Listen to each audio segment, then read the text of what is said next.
Hello and welcome to the show, everyone. We love having you here. So we would just want to say thank you, first of all, to all the new subscribers that we got over the last week.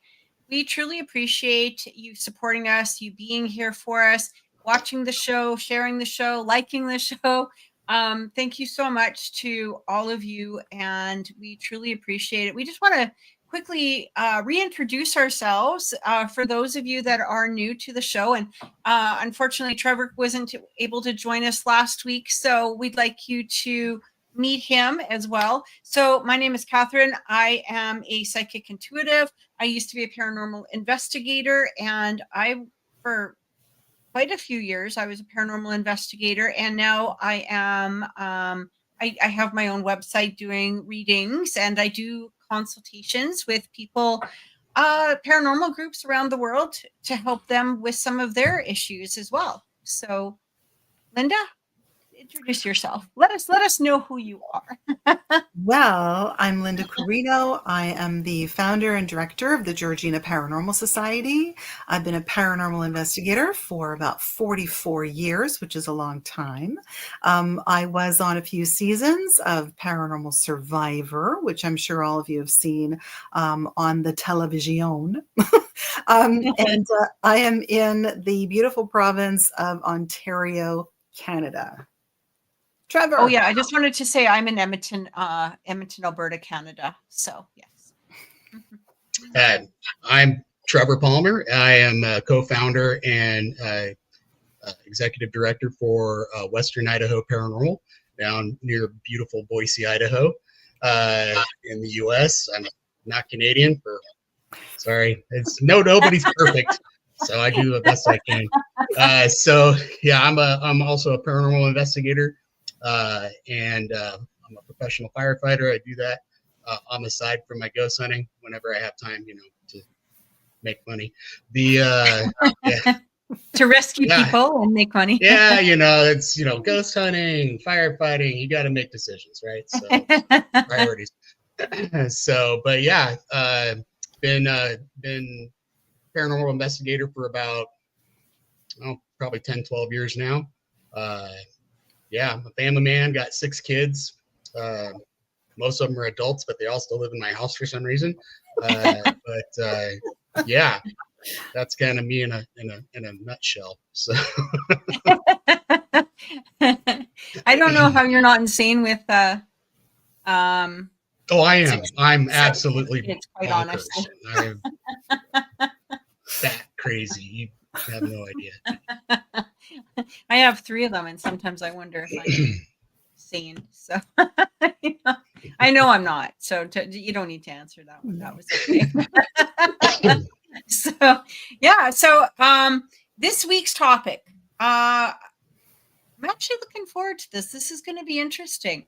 We're going to be talking about paranormal signs, or even perhaps like, is it the beginning of the end? Is it the beginning of the end of the world?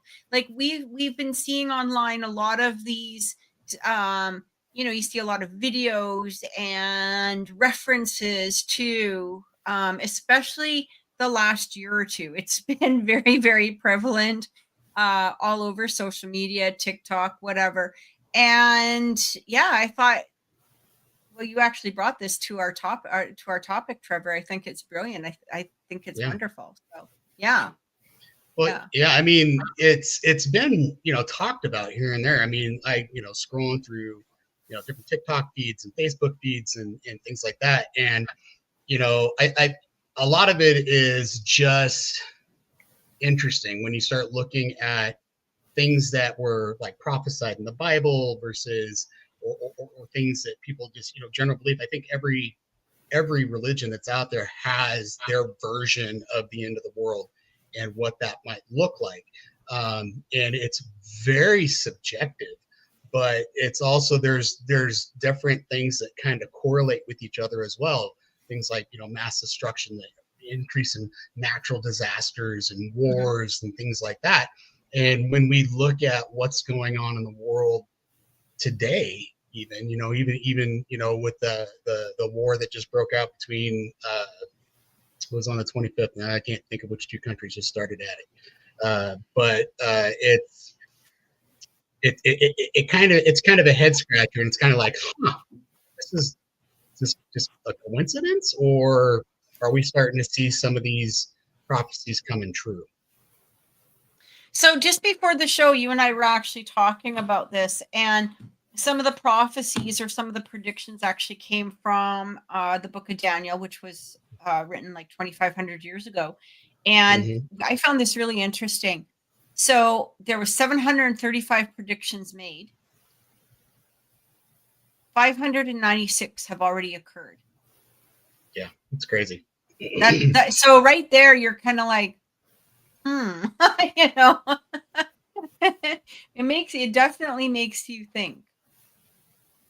Yeah, and I was watching a YouTube show not too long ago, and they talk about there's a couple of people that they're like considered like modern day prophets, I guess, Right. not really affiliated with any religion, but that were predicting these natural disasters to occur. And this one gal, she had predicted like the big tsunami that hit Japan several years ago. I mean, right down to the date. That was pretty interesting.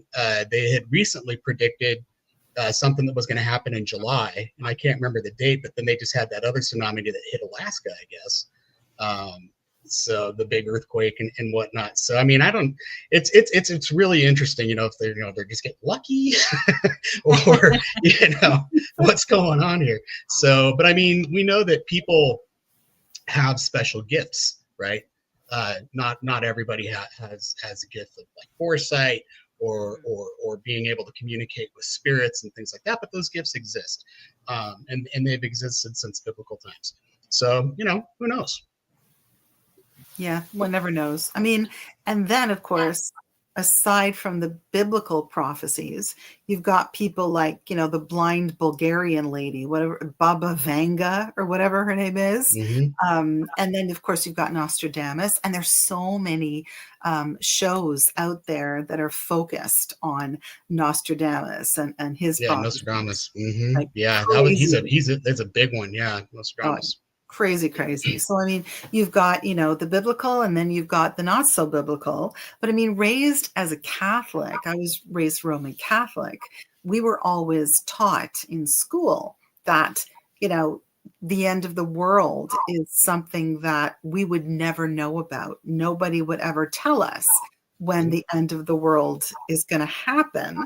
And I know in some of our prayers, being Catholic, there's one, glory be, right, to the Father, the Son, and the Holy Spirit, as it was in the beginning, is now, and ever shall be, world without end. So that's what we were taught in school. So yeah. And then of course, when you get older and you're reading all this stuff, you go, oh man, that kind of freaks me out. So what do you think is, because it is a fascinating topic, I think. And I think a lot of people would say it's interesting that, to think about, but what is the infatuation with it? I mean, why are we so like, oh, the end is nigh, where does that come from, do you think? I mean, how come we're not a little bit more optimistic about our future, so to speak? Well, do you think that maybe for some reason, I mean, the thing is that, I mean, it could definitely make people go the opposite way, but I think the general idea is to bring more people like either into the gathering of the church or gathering of just being nicer to each other or whatever. But then of course you're going to get, the psychos that are like, well, why do I need to be good if we're just going to end it all anyway? And then they're going to go the opposite way, right? So it's going to be, to some degree, it does create a balance. Might not be the best balance, but it does create a balance. But we've had, people standing on the street corner for a long time with their signs claiming the end of the world. Although I do find it interesting that apparently right now, so I don't know exactly how, I was trying to keep up with it, but I don't think my brain works like that. But basically it was talking about in the book of Daniel, it was talking about there was like 70 weeks to the rise of the Messiah. okay, is what Daniel talked about. But each week, was 70 years. Okay, so, or each week is regarded as 70 years. So 70 weeks technically would equal to the 490 years. You see when you add it like that? Okay. And then that would have been the prophecy of the Messiah, Jesus, coming in. So when you take that, the prophecy of the apocalypse was around the 70 weeks, at the end of the 70 weeks, which would be around now. We're in the 69th to 70th week of his prophecy, something along that line. I can't quite figure it out, but that was the general idea of it. If somebody knows better than what I'm talking about, then by all means, please, post in the comment section. But that was the general idea, is that we are now in the 69th, 70 week. But it's interesting. So, I know that you had sent a kind of a rundown of some of the things that I'm just going to post it here rather than try to explain it. So, marks of the last days, unprecedented warfare. And this is what you were talking about, Trevor. Yeah. Unprecedented warfare. And we are seeing a lot of that coming true. The other one is famine. Now, I don't think anyone can argue with that one at this point. You know, but the other one thing I would argue with, and I don't want to just be the only one babbling, because maybe you guys have some insight, so I'm going to shut up in just a second. But here's the thing: is that I don't feel the famine it's not nature made. The famine is human made, and it is human made through our government system right now. And I feel like this is global. Mm-hmm.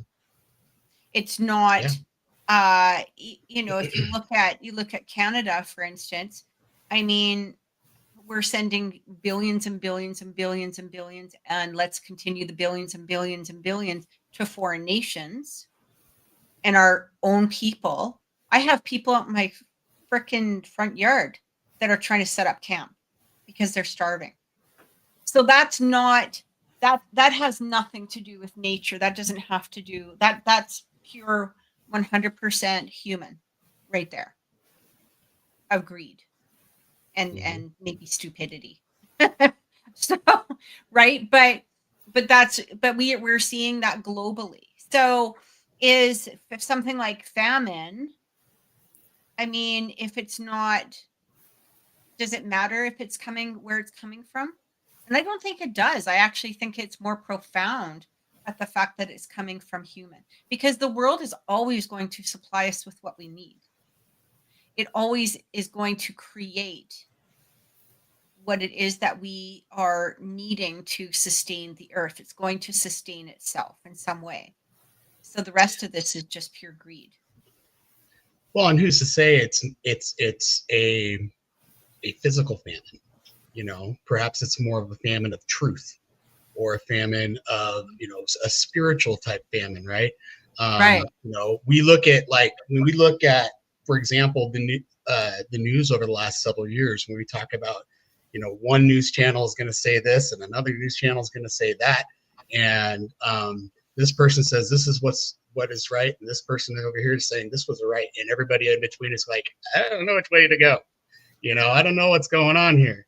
I think it could be a famine of different forms as well. Yeah. So I mean, famine of knowledge. And it's you talk about the time frames and stuff. I mean, scholars forever have been trying to figure out, like, they're trying to pinpoint the end of the world. Like, when is it going to happen? When is it going to happen? Because apparently it was like, we got like 6,000 years from whatever time Adam was here to, that's supposed to be the end of about 6,000 years. So it would have been about 2,000 years after Christ was here. Well, let's see. So if Christ died in, 33 AD, by whatever calendar, and we're coming up on 2033. You would think 2033 would that should be it, Daniel's predictions were 2,500 years ago, which would align with where we are as to right now. Yeah. The problem is like nobody knows, right? Because the calendars, the times were different. Daniel's converting weeks or years into weeks.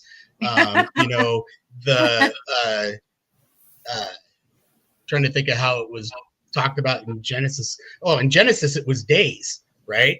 Because Genesis gives you the idea that the world was created in 6 days, and on the seventh day God rested, right? Well, I guarantee you, it might have been a day to God, but it was probably thousands or hundreds of thousands or millions of years of our concepts of time, that this world was formed. So, which makes a lot of sense when you talk about like science and being able to carbon date how old materials are in the earth when they're millions and millions of years old, but the world's only 6,000 years old.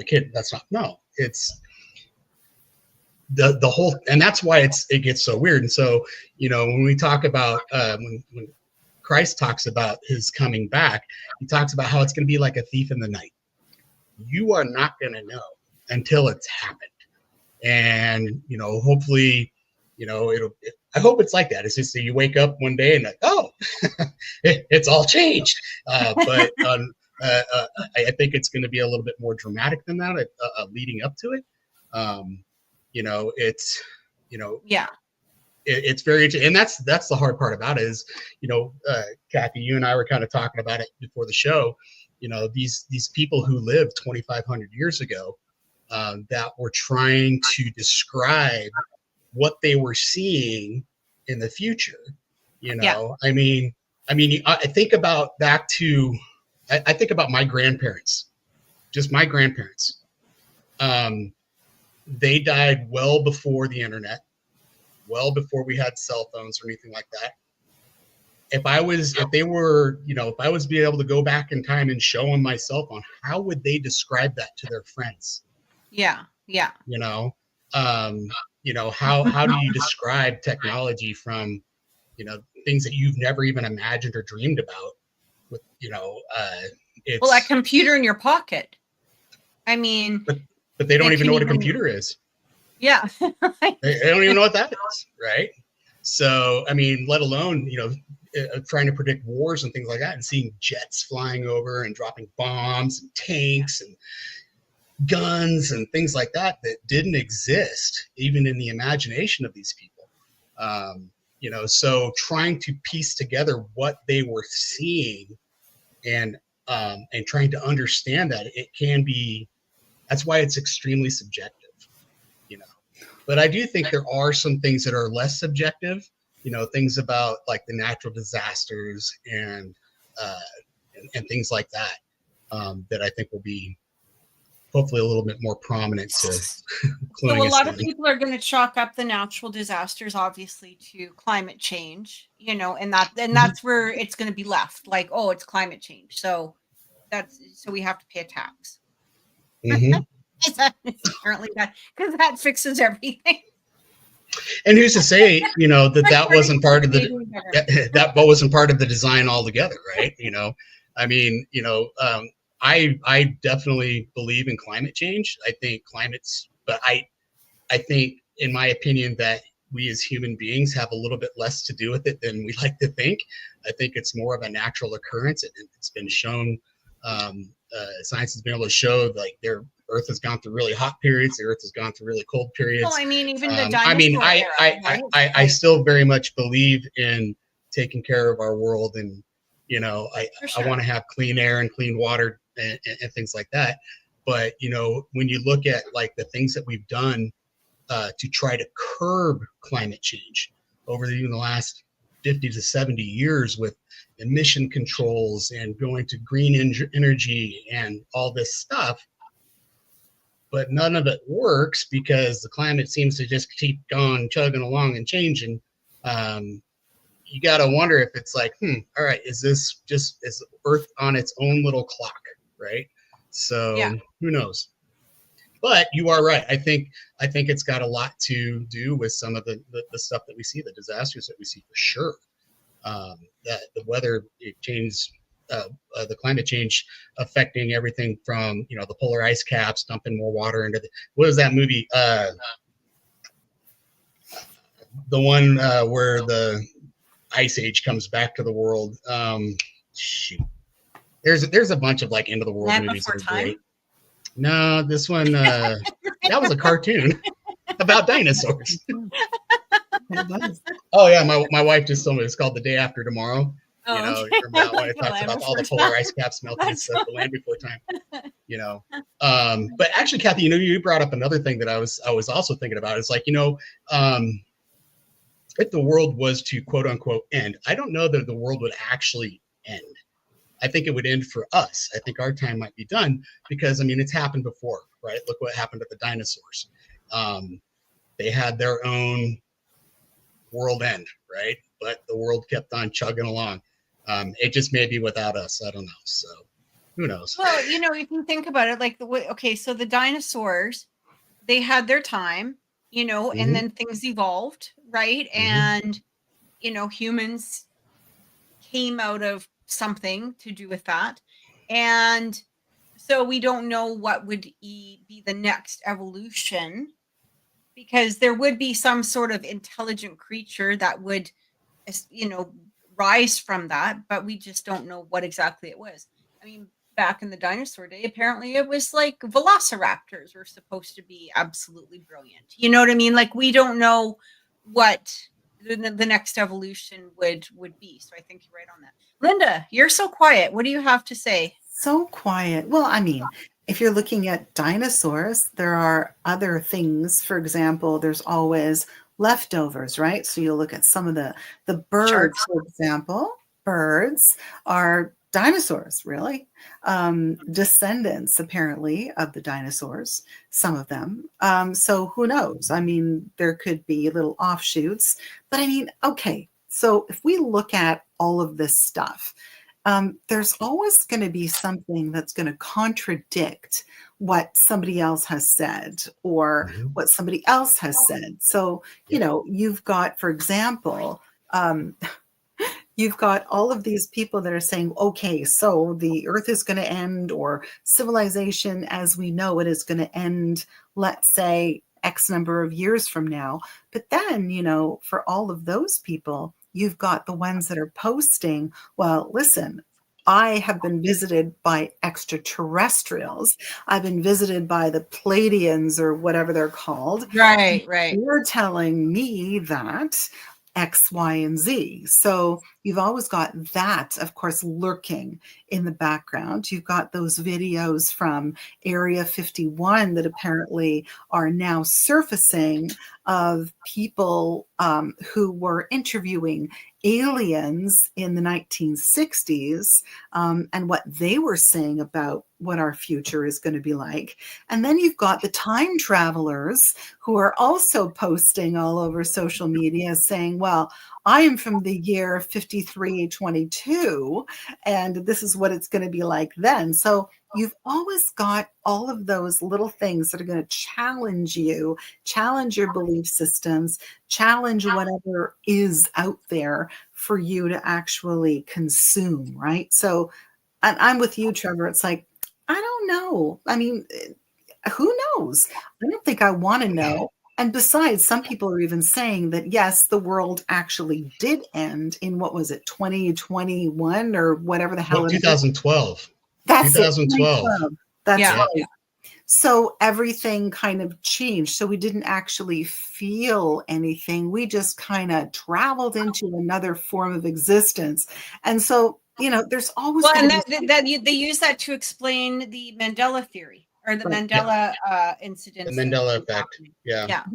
Right.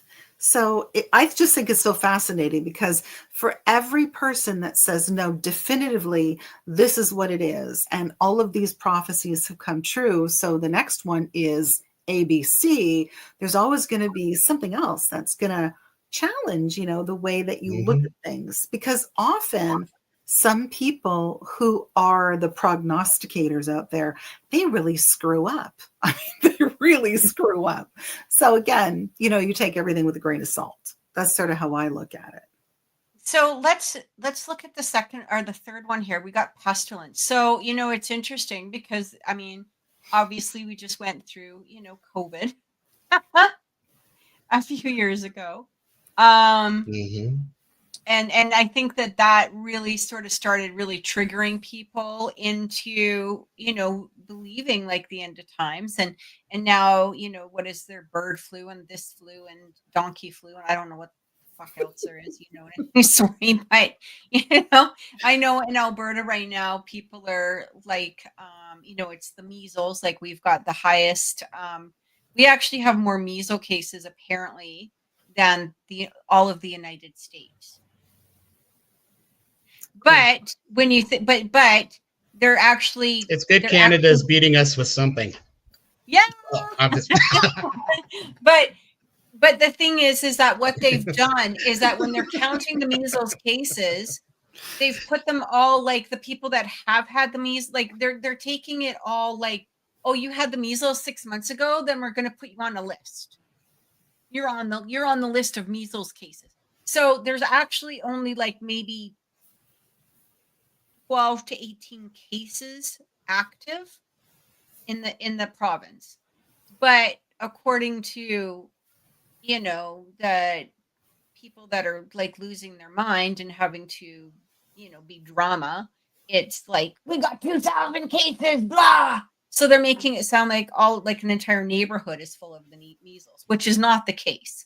It is literally like, maybe one person there and one person here and a couple over there and a couple over there. You know what I mean? So, but they're making it, try to make it more dramatic, which we've already seen a few years ago, right? So again, making things more dramatic than they really maybe should be. I don't know.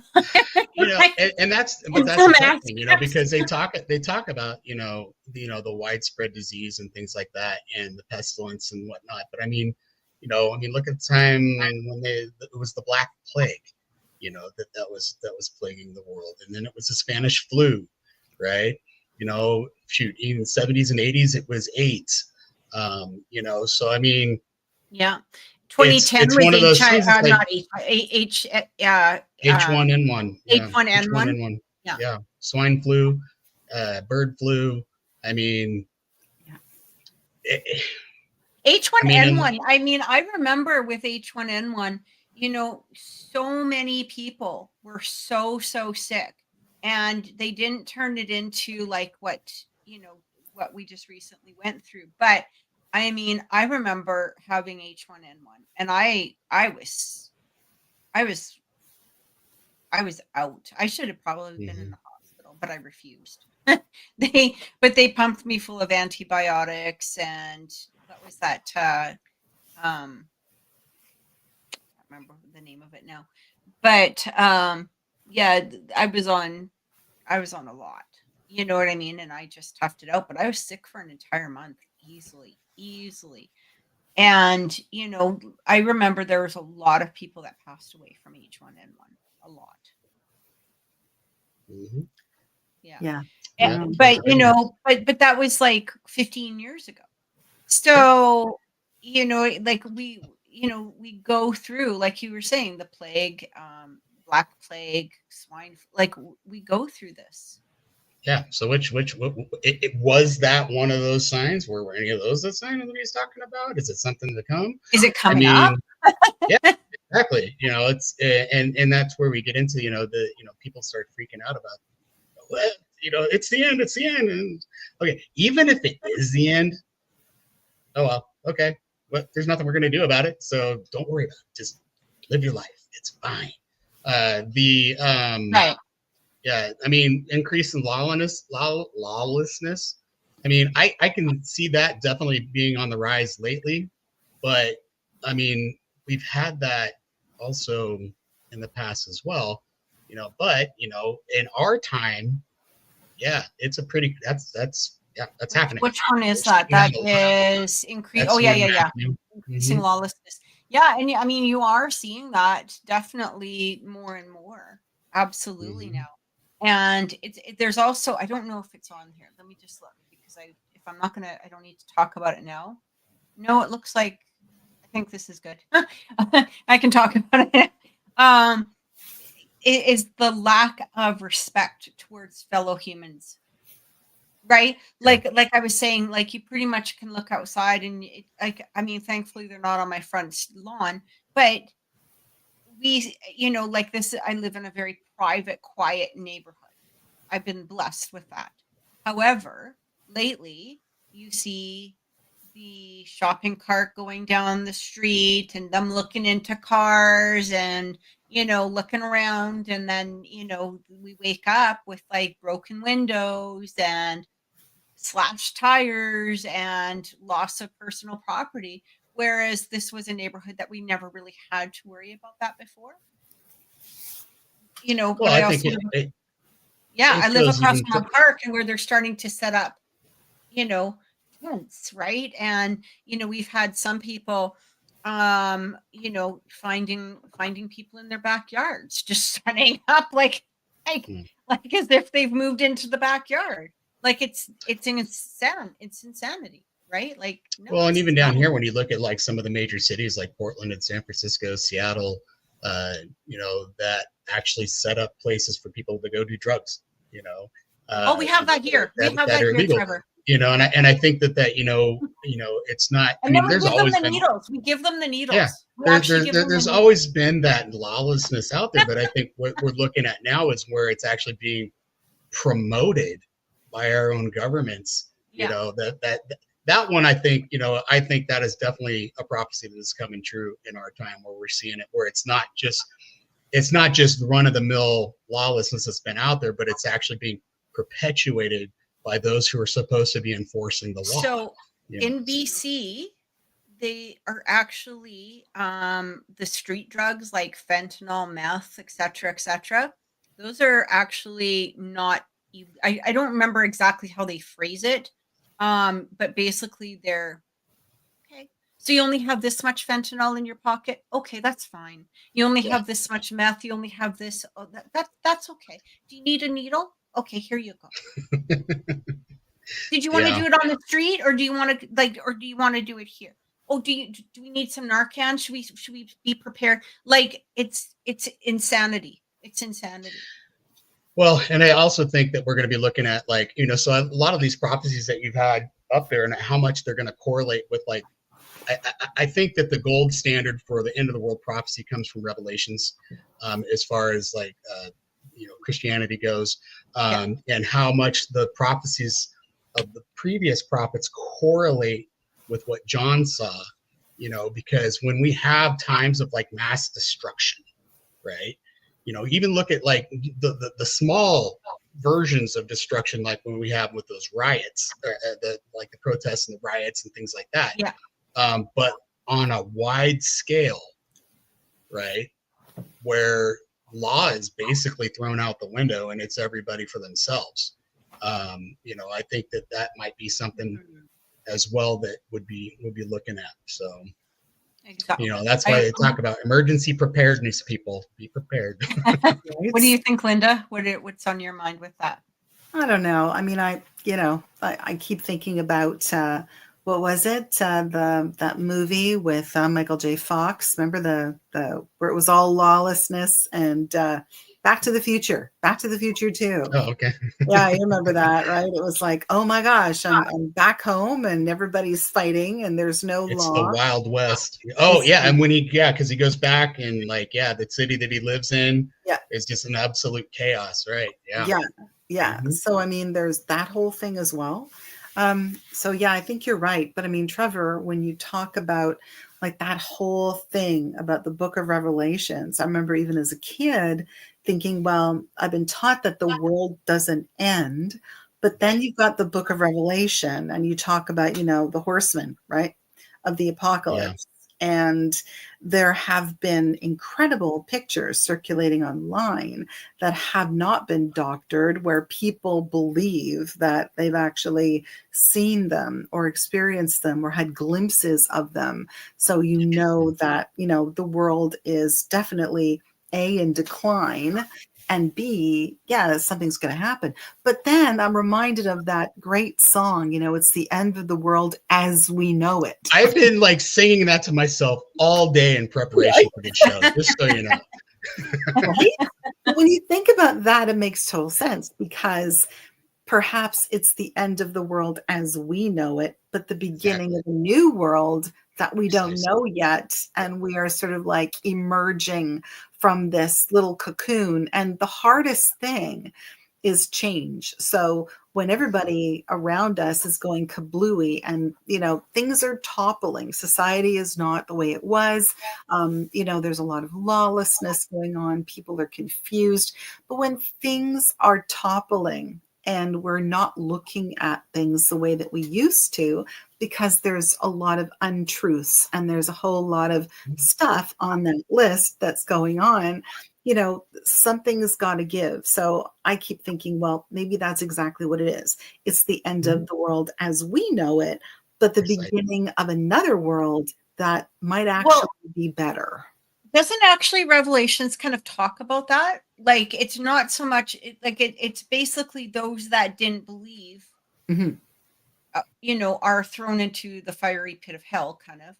But those that did believe and had faith and that stood beside Jesus and God, that survived, right? So, I mean, you could look at it in that way too, or it could be like literally maybe we're just evolving into a new species. Like we really don't know what that is going to be. Like you could kind of take it really in different ways. One thing I did find really interesting is I was doing some research here, and one of the things that they did talk about is, yes, there is the Antichrist, but there's also many Antichrists, right? Like in order for the devil to do his work, he has to have many minions, I guess is the best way to say it. They have to be infiltrated, right? It has to infiltrate. One of the things that I actually, and I'm just kind of curious, it's not off the list, I don't think, but one of the things that I noticed over the years, getting into more of a little bit of a biblical talk, I guess, one of the things that I've noticed over the past few years, let's say, I want to say the last decade at least, maybe 15 years, there's been a lot of shows perpetuating the devil as somebody friendly and like your next door neighbor, and he's just wonderful. And, and even like if you look at TV shows like Sabrina the Teenage Witch, this was a TV show created for children on Netflix originally, right? So I would say adolescent to early teen. And there is a lot, I watched it the first couple of seasons, I think, I don't know. I was just whatever. It's one of those things like you watch one episode and you keep watching, I guess. But then it really started getting into a lot of devil worship kind of stuff. And I was like, I can't with this. Like there's something so like every time I watched it, I started hurting like inside. Like I actually felt like something is really wrong here. I should not be watching this. And I was really surprised about that. This was allowed for children to be watched. Like we're not talking like the Sabrina the Teenage Witch that you and I watched, Lynda. We're talking like a children version of it on Netflix, right? And then you've got TV shows like Lucifer. You got even Supernatural, where the devil was, kind of the good guy at times, and you know what I mean. He showed his devilish self once in a while, but for a lot of it, he was the good guy, or whatever it was. And I started noticing this like little trend, and I thought, how easy is it? How easy is it to go, well, he's not that bad. He's not that bad. Right? Well, all of anymore. the shows are especially portraying what a good guy he is. What a good guy. Like, especially like the TV show Lucifer. What a great guy. Oh my God. You know what I mean? Like, he's just misunderstood. He's just misunderstood. But then on the other and also too is a lot of these shows really started portraying God as being the bad guy. in all of it, right? So it was like this, all of a sudden, this reverse. And then you start looking. I actually have a page up here. I'm gonna share my screen in just a second. But I found this really interesting too. And we've heard about this, with a lot of the celebrities, where all of a sudden, there's a lot of devil symbols. There's a lot of portraying the devil. There's a lot of songs about it. There, like it, and so I'm just gonna show that really quick. Hang on a second. Because I thought this was just really interesting in general.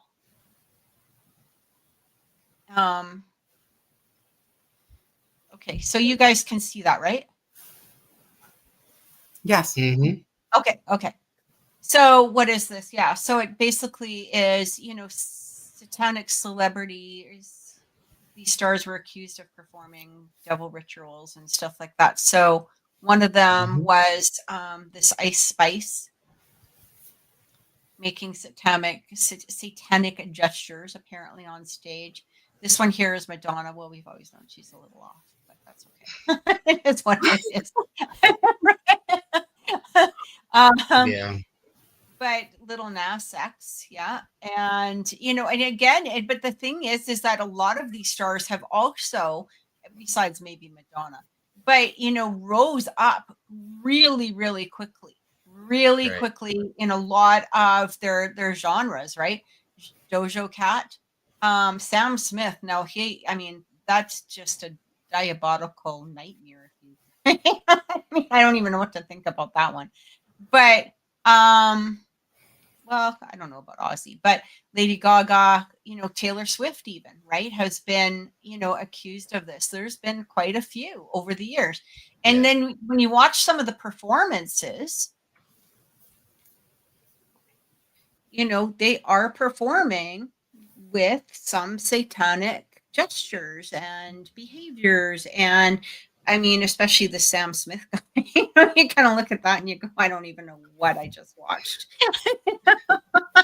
And a lot of it, I think, is supposed to be for shock value, right? Because you're trying to, check me out, I'm so out there. You look at Marilyn Manson and some of these shock. Even if you look at Balenciaga, but it's Balenciaga, like, what I mean, right. and basically, putting children or teddy bears into bondage gear, and there was a lot of satanic symbolism in their advertisement that included children. Yeah. And I don't know if this is intentional, or if it's like they're just trying to put on a weird show and trying to get their this weird popularity thing, but the effect that it has on people is real for sure. When we talk about the devil, I don't believe for a second the devil looks like a goat man with big horns and hooved feet and things like that. I truly believe he probably looks like the world's nicest guy. I think that he is extremely charismatic, and I think that he is essentially he's an angel, very right? persuasive, and and a person that you are genuinely going to like. Like when you meet him, you're probably going to really, if you met him, you'd probably really like him. Absolutely. How else would you get somebody that's to how follow he you? influences. You're not going to be influenced by somebody who looks like a goat. You're going to be influenced by somebody who looks like an angel. And apparently, from what I remember, is he was supposed to be one of the most beautiful angels also. Yeah, Lucifer was was originally an angel. So, it's interesting, because we talk about Revelation and John, and he talks about the number of the beast, and he talks about this, that, and the other, and the Antichrist that's supposed to rise and things like that. John was exiled to this island when he wrote the book of Revelation, and he talks about the seals, and each seal represents one of the millennia, basically. So that's where he talks about the horses, the pale rider, and I can't remember all the sickly horse and whatever it was. But the one that I always thought was really interesting was in chapter 8, when he kind of talks about the big destruction that's going to come. And he talks about the star that falls from the heaven, it basically it wipes out like so many people, because apparently this star is, and he calls it wormwood, and basically like a third of all the rivers and the waters get poisoned by this star that falls, and it kills like let's see, it talks about like a third of the planet. Yeah, there were so many people that died from it because the water becomes what he uses the word bitter. And there was a discussion of I read somewhere about somebody predicting like the end of the world being in 2026 because with a meteor that hits the world. Well, there is a meteor that's actually supposed to pass closer to us than ever before. It's actually going to be inside the Earth's one of the Earth's most outer atmospheres. It's going to be that close, you know. And I don't know if maybe that's going to be the one because it has they tell us it's got like a very low percent chance it is. Well, a meteor hitting the Earth is, I think, one of the first disasters that happen, and then because of the meteor, it creates the poisoning of the water, from what I understand, or from what I remember, that creates wormwood, like, or the poison. Well, and it's interesting because it talks about how the different angels sounding their trumpets when this stuff's supposed to happen, but the word become part of the sea becomes like blood, and then like a bunch of the ocean creatures and our food source, and we talk about famine, a lot of these creatures start dying off, and then the meteor comes and it starts killing us off because we can't drink the water. And then it talks about how the sun gets blotted out, the stars get blotted out, and it's just darkness, and what follows that meteor hitting, that catastrophe and ash clouds and whatever that blocks out all the sun and starts killing off life as well. And that was just like the second angel that sounded his trumpet. There's like 3 more to go, and that's what he says, because he literally says that. It's like, you think this is bad, you just wait, there's 3 more trumpets to go. There's 7 angels altogether. Is that correct? I believe that there's 7 altogether. 7 seals, because each angel blows his trumpet to open up the next seal. Yeah. And he talks about plagues of locusts, and crazy insects that take over. Well, with the size of the bees that we got here, I can see that, because we're starting to get some really big ass bees. I don't know if you guys have that there, but we'll look outside. And there's been bees outside my window that are like literally like I was like, the fuck is that? Murder hornets. Hornets. Right? I was like, I was in shock. I was thought, like, because I'll sometimes I'll be sitting in the recording room here or whatever, and I'm right by the window, and I'll look outside, and there's like this big massive thing flying around, and I'm just like, oh my god. He talks about hundreds of those. Oh my god, I'd be terrified. Oh, they're horrible. Yeah. So they're bad enough. They're being watched. They're trying to eradicate them here. So they're trying to find those murderers. So, well, the more that they try to eradicate them, they're probably just going to be feeding them more like, here, get bigger kind of drug, like, here's some pesticide to make you resist the pesticide. And then the next thing you're going to have like a bee knocking at your door the size of a child. Do you have any honey? Please, sir, may I have some more? Can I have some honey, please? It's true. Like, like, honestly, it's crazy.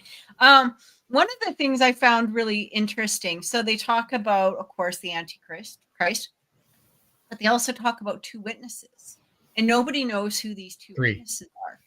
And I found that really interesting too. But then you have to ask, okay, so let's say if the time is now, who would be the Antichrist? Where would the witnesses come? I don't believe the Antichrist is Trump. I don't believe that it's Trudeau. I don't believe that it's any politician. I believe, however, that it would be somebody extremely charismatic. Yeah. I don't think we're going to know. I mean, I don't think we're supposed to know. Well, they actually will give signs that they are the Antichrist, right? And so basically, they will talk about, first of all, that they will claim, I wrote it all down. They will claim that they are God. They will go to what's this called? Megiddo. The what? Megiddo. I'm trying to think. That might not be the right word. I'm trying. It's a place in Israel. Okay. But anyhow, but they go there and they basically claim that, or in Babylon, I think it is. I'm going to get this all wrong. I know that. But basically, they go there and they claim that they are Christ or that they are God. Mm-hmm. And then they're going to claim that Jesus does not exist. Mm-hmm. And they're going to claim that the host, that the Father and the Son do not exist. So it's just God. There is no Father and Son. Okay.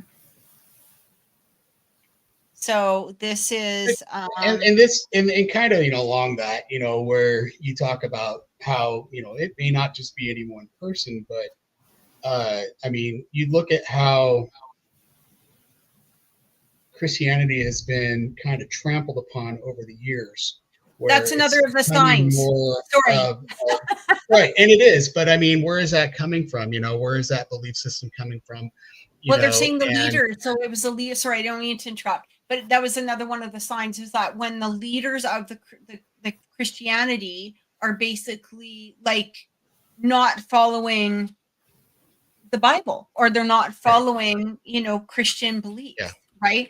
Yeah. And so, one example, I hate to say it, was our previous Pope. Yeah. Who knows? And yeah, so there was very interesting stuff. Yeah. I didn't mean crazy to stuff. And we talk about like, I was trying to find it where it talks about the dead rising from the grave and what that might look like. Like zombies. So are they going to be zombies, or, and it's paranormal activity, maybe. Well, that's just what I'm thinking, because all this stuff that we talk about. So like the earthquakes, and a lot of people started looking at this a little bit like recently because of like all the earthquakes that have been happening. So I did a little research on it. Are there more earthquakes this year? Are we trending upwards? What do you think? Are we, or are we not? Yeah, well, I think there's a heck of a lot more than there have been, and I think that there will continue to be. I think our world is sad, and our world is too warm. Somebody said something about the Earth's core being so incredibly hot now, hotter than ever before, and that there's going to be a huge uprising or an uptick in earthquakes. And I think that's so true. Whether or not we're going to see Los Angeles go into the sea, I don't know, but there have been a lot of predictions about that as well for a long time. Yeah, that chunk of California is going to sail away. Hey. They were saying Mount St. Helen is supposed to be erupting fairly soon. Mount Rainier. And then somebody was saying that all of the animals were leaving like Yellowstone or whatever it is. There's a lot of activity in Yellowstone. So it was interesting, Lynda, because I was kind of under the same impression, but what I read, according to the source that I read, no, there actually has not been more earthquakes this year than any other year. In fact, it's right on par with what they've had every year. What we are seeing, though, is an increased media coverage of that, and so there's an increased awareness of what's going on. There you go. And so it kind of whips people up into a frenzy. This is kind of where I was asking earlier, what is the reason why we hear about the end of the world so much, and one of the big things was misdirection. The news starts to perpetuate a certain story to get your attention off of other things that are going on or things that they don't want to report about, which I thought was kind of interesting because we have seen that happen in the past. However, when we start looking at giant, things that still could happen, maybe there's not an uptick in earthquakes, but where the earthquakes are happening, I think is extremely interesting. And I start to scratch my head about, because when you look at the seismic activity in Yellowstone, for example, and there have been shows about what's going to happen if Yellowstone blows, because I don't know a lot of people understand that Yellowstone is a volcano. Yeah. That whole part, it is a super volcano, and if that thing goes, that will have worldwide repercussions. It will be a big one. they started talking, I started looking into it really interestingly because Idaho is experiencing a lot of these, they call them like cluster earthquakes, where there's small, small magnitude earthquakes, but they have hundreds of them all of a sudden. That all of a sudden just started happening. That started happening here. Then they started having them in the Pacific Ocean. Now I guess things are starting to happen on Mount Rainier. They had that massive earthquake off the Pacific coast near Alaska. They, all of this stuff that's happening kind of in this ring of fire area. And we got to wonder if it's all somehow connected and going to trigger one of these massive events, like an eruption like we saw with Mount St. Helens. If that happens on Mount Rainier, what is that going to look like? If it happens in Yellowstone, oh my gosh, that's going to be, I may not be doing the show next week. Sorry. We just got blowed up. But at the same time, we don't know. And you can't live your life in fear, waiting for the end. That's not the whole point of it, right? The whole point of it is, they talk about, live each day like it's your last day. I live each day like, tomorrow's going to be, hopefully tomorrow's going to be better. There are we could spend 3 or 4 shows talking about just all this stuff because it's super fascinating. I find it interesting that you brought up the fact that the media perpetuates, a lot of these earthquakes, and they've actually done that with the weather as well. So, we've had the same weather.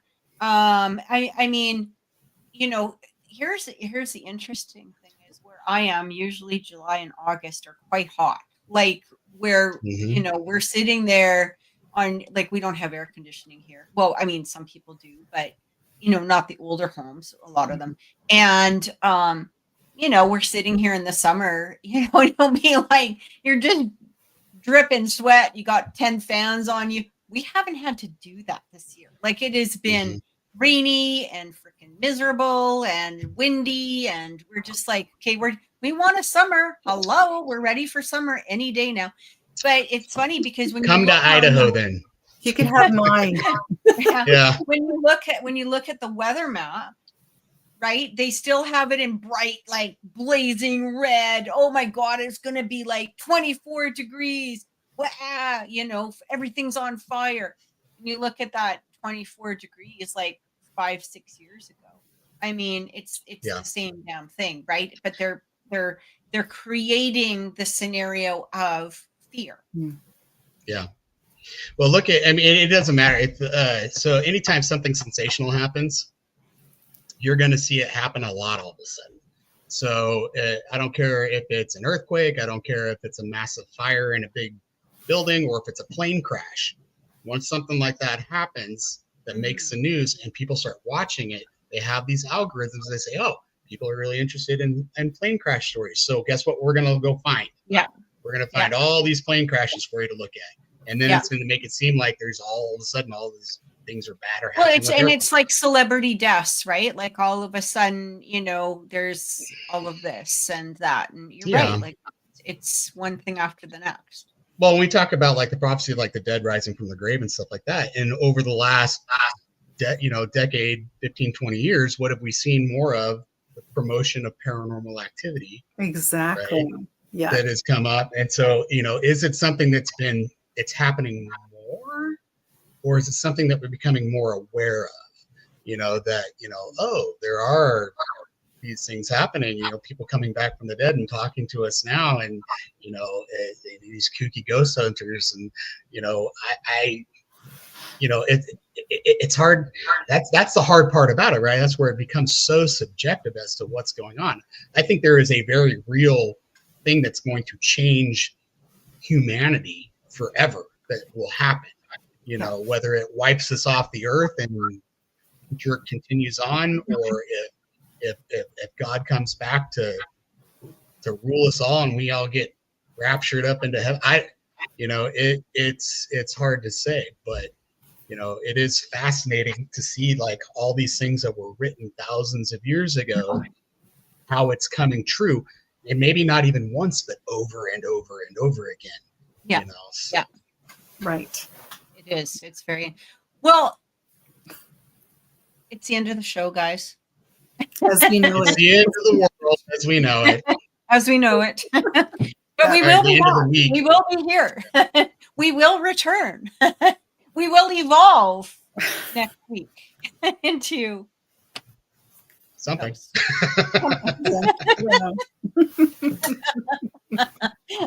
So thank you to everybody that was watching the show today. Please make sure that you like, share, subscribe if you're not subscribed. And we will see you next week with another fun topic or maybe a guest. We'll see what is happening. So take care, everyone. Thank you so much.